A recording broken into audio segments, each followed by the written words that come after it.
Lord, take now your imperfect servant, used to preach your perfect word. Spirit of the living God, fall fresh on us. In Jesus' name, amen. In the book of Ecclesiastes, chapter 11, verses 3 through 5, you'll find written these words. When the clouds are heavy, the rains come down. Whether a tree falls north or south, it stays where it falls. Farmers who wait for perfect weather never plant. If they watch every cloud, they never harvest. Just as you cannot understand the path of the wind or the mystery of a tiny baby growing in its mother's womb, so you cannot understand the activity of God who does all things. I want to say a word this morning about the power of a seed, part 5. Power of a seed, part 5. This may be part 4. It's the conclusion of the power of the seed. Part of the seed, part 4. It's the conclusion. In 1972, some of you heard me reference this on Wednesday night in Bible Institute. In 1972, Brother Dorsey, the Miami Dolphins won all 14 of their games. All 14 regular season games. Harold, then it went on and won all of their playoff games. I was 2 in 1972. Then they went on to win the Super Bowl. You know what they called it, Sister Young? They called it a perfect season. And can I tell you, church, how uncommon that is? Devin, it's so uncommon that in the 104-year history of the NFL, it is the one and only time it has ever happened. Brother Hobbs, those great Steelers and Cowboys teams from the 70s, you remember them? They were good. They won championships. But they never had a perfect season. Hey, John, Tom Brady and the Patriots, they had a legendary run. But they never had a perfect season. Patrick Mahomes and the Chiefs, in our modern time, they're phenomenal. You can't take it away from them. They are. But so far, they haven't had a perfect season. In over a century of football, think about that, church. In over a century of football, there's only been one perfect season. So if you're waiting for a perfect season to try something new, to do something different, or as the young people say, to go be great, you're going to be waiting a long time. Because perfect seasons just don't happen that often. They don't happen that often in sports, and guess what else, church? They don't happen that often in life. And yet, the truth is that you still got to plant. Even when it's not perfect, even when it's not easy, you've got to plant anyway. But church, this is not new wisdom. This is not a new discovery. In fact, it's something that King Solomon, one of the wisest men who ever lived, understood long ago. He saw what we so often miss, that if you wait for the perfect moment, you just might miss your moment. So before we go to dedicate the garden today, the Lord laid it on my heart for us to spend a little time with Solomon this morning. King Solomon was the son of David, and he is respected as one of the wisest men to have ever lived. And he did not gain this wisdom through countless hours of study or laborious research. His wisdom came from God. He was presented with the opportunity as a young man, as a young person, to ask God for anything. Riches, revenge, long life, but Solomon did something that seemed crazy at the time. Solomon asked for wisdom so that he could lead well. And church, God honored his request. Wisdom is defined as the ability to discern what is true, right, and lasting. Wisdom is not just intelligence or information, it is insight. Somebody say insight. It's insight. It's not just knowing what to do, it is knowing when and how and why to do it. Can I tell you what Shakespeare said about wisdom? Shakespeare said wisdom, he said, the fool doth think he is wise, but the wise man knows himself to be a fool. In other words, true wisdom doesn't give you a big head. True wisdom comes with humility. But more importantly, the Bible says that the fear of the Lord is the beginning of wisdom. The Bible says if any of you lacks wisdom, to let him ask of God. And it says that wisdom is more precious than rubies, and nothing you desire can compare with her. It describes wisdom as a woman, which is why I was telling the Bible Institute that as I've learned in my 25 years of being married to Nicole, I haven't learned a whole lot of things, but I've learned to listen to my wife. The Bible describes wisdom as a woman. So today, church, as we study Solomon, we're not just talking about ancient royalty or historical brilliance. We're talking about the kind of wisdom that God still offers us today. Wisdom to make better choices. Wisdom to avoid some unnecessary pain. Wisdom to lead and to love and to live well. Because Solomon, this wise king who had seen so much and done so much and learned so much, he realized something that many people never seem to learn. Here's what he says in Ecclesiastes chapter 11, verse 4. Farmers who wait for perfect weather never plant. And if they watch every cloud, they never harvest. Solomon, church, is teaching us something real today. And what he's teaching us is, if you're always waiting for the right moment, you can miss your moment. If you're always waiting for the clouds to clear, for the money to be right, for the people to support you, for the plan to be perfect, you can miss your opportunity to sow. Because perfect seasons and perfect conditions and perfect opportunities don't happen very often. This verse comes from a section in Ecclesiastes where Solomon is reflecting on the mysteries of life. He's not just being poetic, he's being practical. He's saying, you can't predict the weather.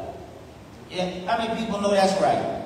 How many people have been messed up listening to the weather report? When I first was working on this sermon, that's why I listed in the bulletins why people hate the weatherman. I was thinking about, but then I changed it. The Lord said, no, it's not really about the weatherman. However, I will tell you why pastors don't like the weather people. Because the weather people get on there on Saturday night and they say, it's going to be a big storm. Don't go anywhere. In other words, don't go to church. You may not like the weatherman because you spent $500 at the grocery store getting ready for the storm of the century, and the storm of the century never came. You can't predict the weather. You can't control the future. You can't wait until everything lines up perfectly, because while you're waiting, time is moving. While you're hesitating, others are planning. And while you're watching the clouds, the harvest that God has in store for you can be passing by. The wisdom here is simple, but it's challenging. Do what you can with what you have while you still have time. I like that so much, I'm just going to say it again. Do what you can with what you have while you still have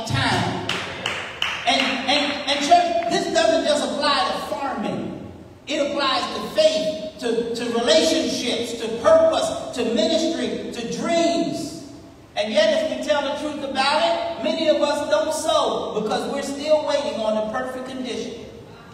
We say things like, I'll start next month, next week, next year. I'll start when I feel ready. I'll give when I have more. I'll serve when my life slows down and I'm not so busy.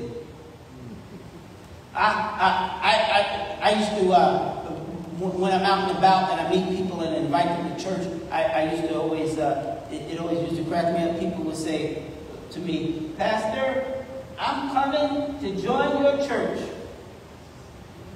just as soon as I get myself together. And I would say, man, that's crazy talk. You don't get fixed up to come to Jesus. You come to Jesus to get fixed up. You don't get your life together to come to Jesus. You come to Jesus to help you get your life together.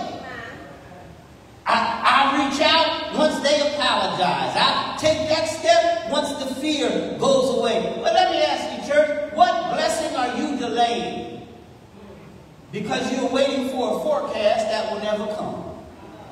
What ministry has God placed in your heart, on your spirit, but you're still watching the clouds, waiting for the right time, like you're playing double dutch. You know how when you double dutch, you have to wait for that right moment to jump in, and you're standing there on the side and you're doing that rock back and forth. You know what I'm talking about, rock back and forth, while you're waiting to jump in?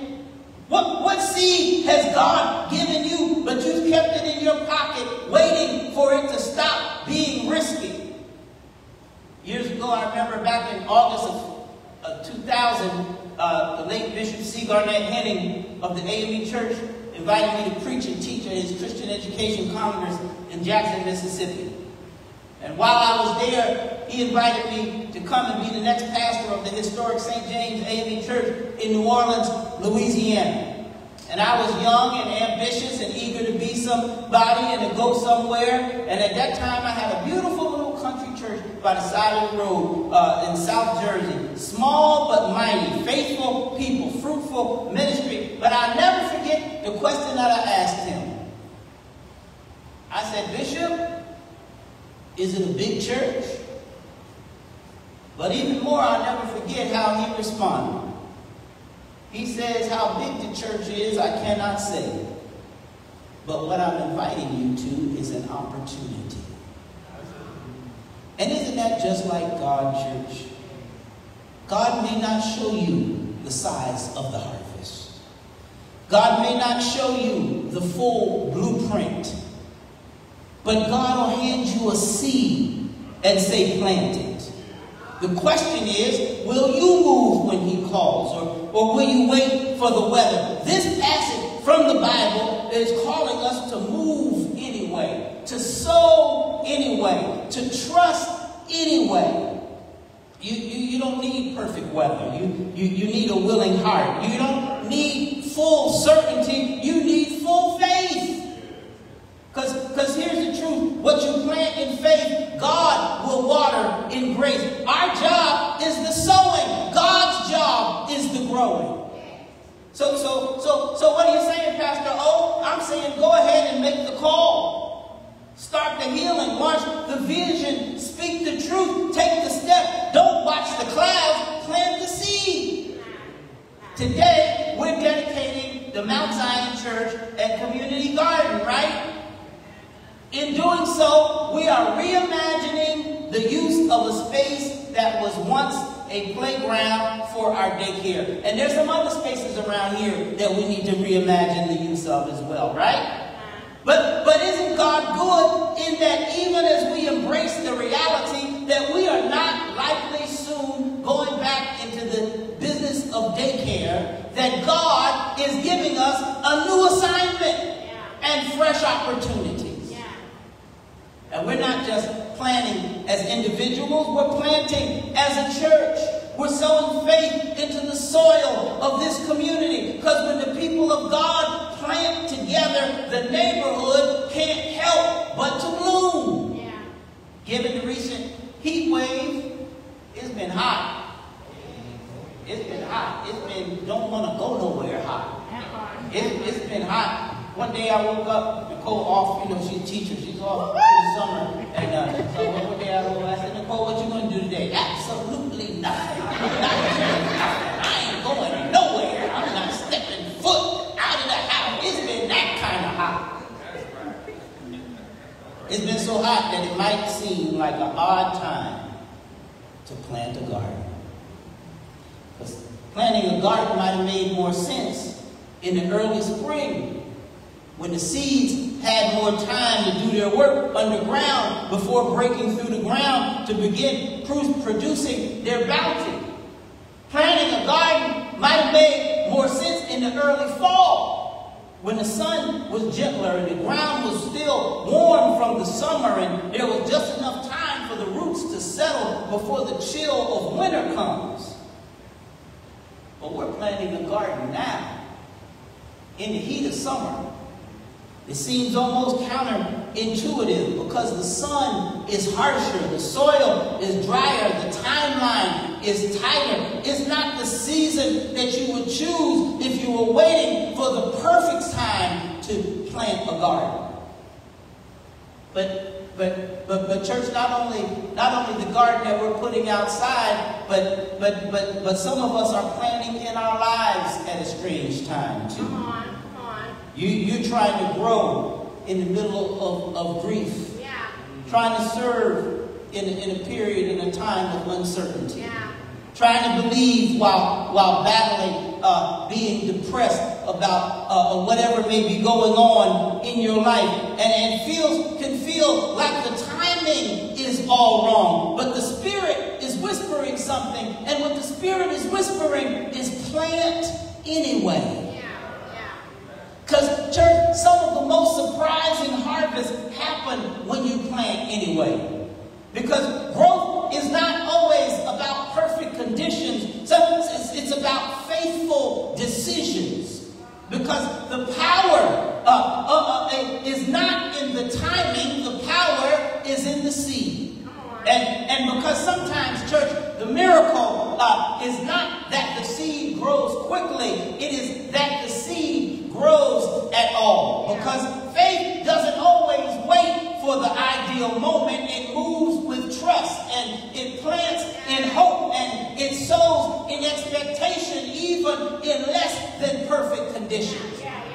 So what are you saying, Pastor O? I'm saying I just stopped by to tell somebody and let God handle the harvest. So here's your assignment this week, church. Plant something this week. Not just in the garden, but in your life. That conversation you've been avoiding having, go ahead and plant it. Go ahead and plant it. That step of faith you've been putting off taking, go ahead and take it. And if you're still waiting for the perfect time, remember what Solomon said. He said farmers who wait for perfect weather will never plant, right? Because Solomon understood that perfect season just don't come around that often. In other words, you got to move before the moment feels perfect, because that's what faith does. And if you're still wondering if sowing in an imperfect season can truly lead to something good, because somebody here is standing on the edge of a moment and you're still watching the clouds and you're praying for confirmation, but God already gave you instruction. Don't miss the season waiting on a sign. Move before it makes sense. Plant before it feels safe. But if you're still not sure, can I take you to another garden before we go to our garden? Can I take you to a garden outside the city walls? It was a borrowed tomb carved in the side of a rock. It was quiet, sealed, and still. It was a place meant for endings, but God had other plans. It was a garden where they laid the body of a man who had been crucified. A garden where it looked like all hope had died. But Jesus said it this way in John 12. Unless the kernel of wheat falls into the ground and dies, it remains only a single seed.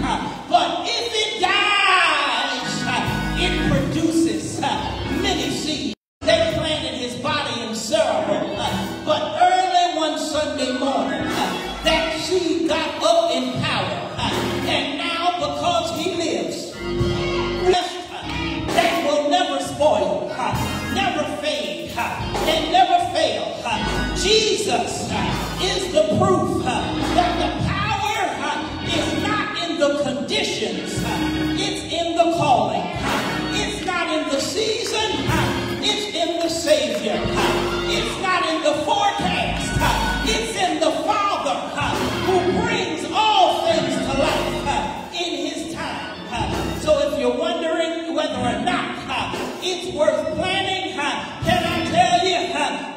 look at the cross.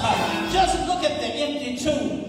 Because God took a seed that looked dead and turned it into the hope of the world. And the same resurrection power that was at work in Christ Jesus is at work in you and I today.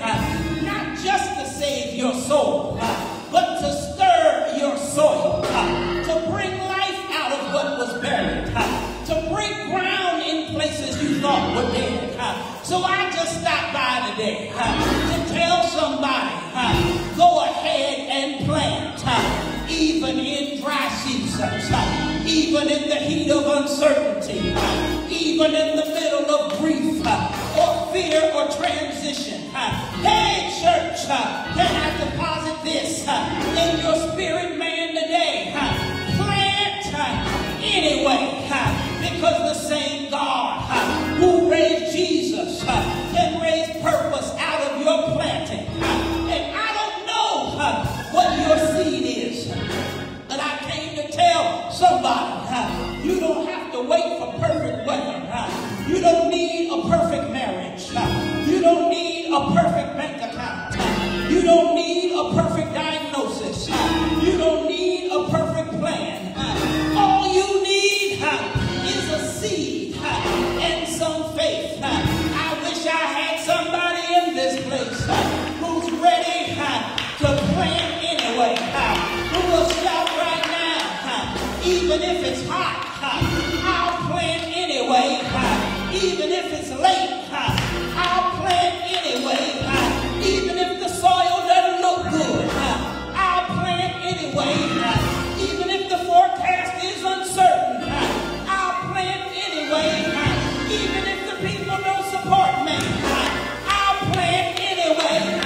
Even if I've tried it before and it didn't work, I'll plant anyway. Even if I feel unqualified, I'll plant anyway. Even if my hands are trembling, I'll plant anyway. Even if my heart is still healing, I'll plant anyway. Even if I don't have all the answers, I'll plant anyway. Is there anybody here who will plant anyway? He will shout anyway. Who will praise anyway? Who will work anyway? Who will serve anyway? Because if you're waiting for a perfect season, you're going to be waiting forever. Go ahead, plant your seed, shoot your shot, take your chance.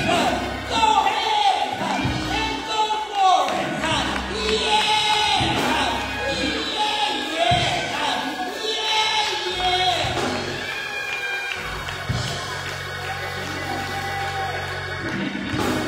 We don't trust the forecast. We trust the Father. Plant in faith. Plant in hope. Plant in defiance of your fear. Plant with tears in your eyes. Plant with praise in your mouth. Plant anyway. Because God is the Lord of the harvest. Hey, the clouds are not in control. And the sun is not in control. And the rain is not in control. I wish I had somebody in this place who knows that the Lord is in control. That God is in control.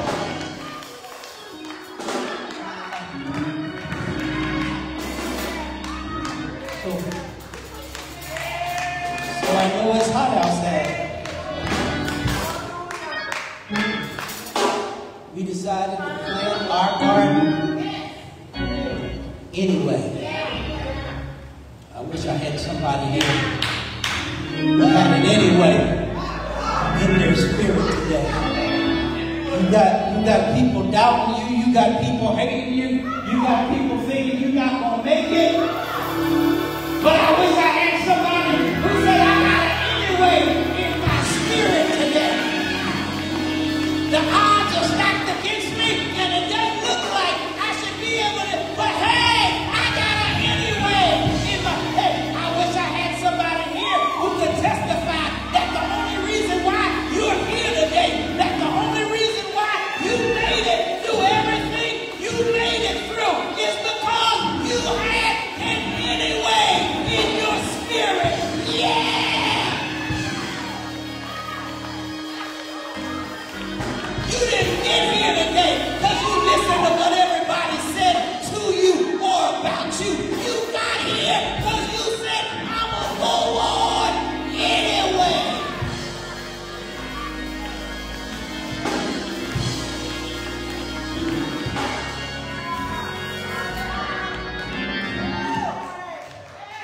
got an anyway in your spirit. You can tell God, any way you bless me, Lord, I'll be satisfied.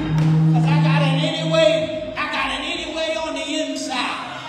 See, anyway is, that's where you got to have an anyway on the inside. When you got an anyway on the inside,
if I didn't do two things. If you're here today and you want to say yes to Jesus, if you're here today not in need of a home church where you grew up, but in need of a church home where you're growing, the doors of the church are open, and you can come and give me your hand and give God your heart. And in addition to opening the doors of the church today, the altar is open. If you're here today, the Spirit of the Lord is stirring the water.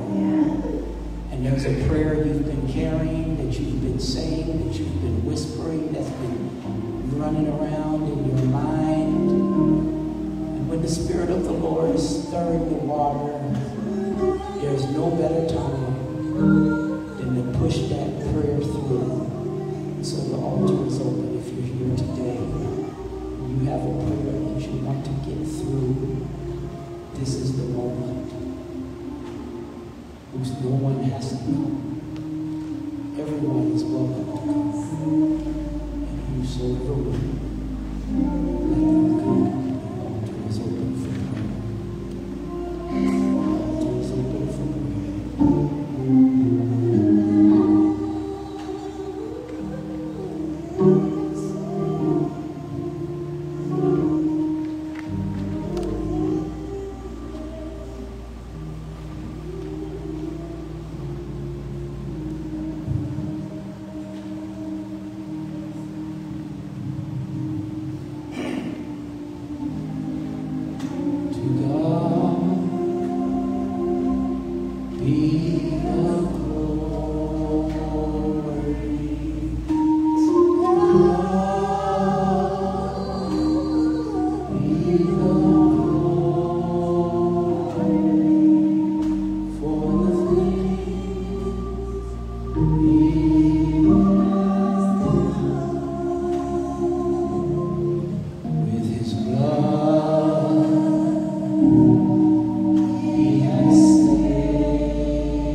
Lord God planted a garden in Eden, in the east. There he placed the man he had formed.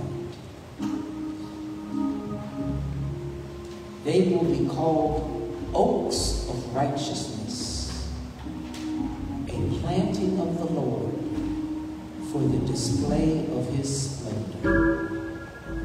Today, God, we dedicate this garden not just as a plot of land, but as a place of promise, a place where faith is planted, where community is cultivated, where healing and hope take root. We dedicate this garden to God, made of every seed and seed. As it is written in Genesis, the Lord God planted a garden in Eden. And again in Isaiah, they will be called oaks of righteousness, a planting of the Lord for the display of his splendor. We stand on sacred soil, believing that what we plant here, God will cause to grow. Let this be a garden of grace, a garden of justice, a garden of joy. We pray for the hands that will dig, sow, water, and harvest, for children who will learn here, for neighbors who will gather here, for strangers who will be fed here, for souls who will be renewed here. Let this be a garden where love is grown and shared. We dedicate this space in memory of those who dreamed of this day but now watch from heaven's balcony, and we offer it in faith for those yet to come. May every plant preach a sermon, every harvest bear witness, and every deed remind us that even in the struggle, God is still growing something good. By the power of the Holy Spirit and in the name of Jesus Christ, we dedicate this garden as holy ground. Amen. Let us pray. God of creation, God of sunlight and rain, God of the seed and the harvest, we thank you for this garden. Thank you for every hand that dreamed it, every heart that gave to it, and every footstep that now walks across this holy ground. Bless the soil beneath us, that it will be soft enough for growth, strong enough for storms, and sacred enough for miracles. Bless the seeds we will sow here, that they will bear fruit in due season, fruit for the body and fruit for the soul. Let vegetables grow and let hope rise. Let herbs bloom and let healing come. Let every weed remind us we are still growing. May this garden be a place of peace, a place of learning, a place of laughter, and a place of love. And above all, Lord, may this garden always point back to you. For you are the gardener of our lives, and we are the planting of the Lord. In the name of Jesus, the seed of the woman, the root of Jesse, and the true vine, we pray. Amen. He's sweet, I know. Let us stand all over the building.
May the Lord answer your cry.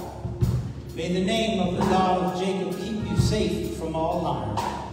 May he send you help from his sanctuary and strengthen you from Jerusalem. May he remember all your gifts and look favorably on your burnt offerings. May he grant your heart's desires and make all your plans succeed. May we shout for joy when we hear of your victory and raise a victory banner in the name of our God. May the Lord answer all of your prayers.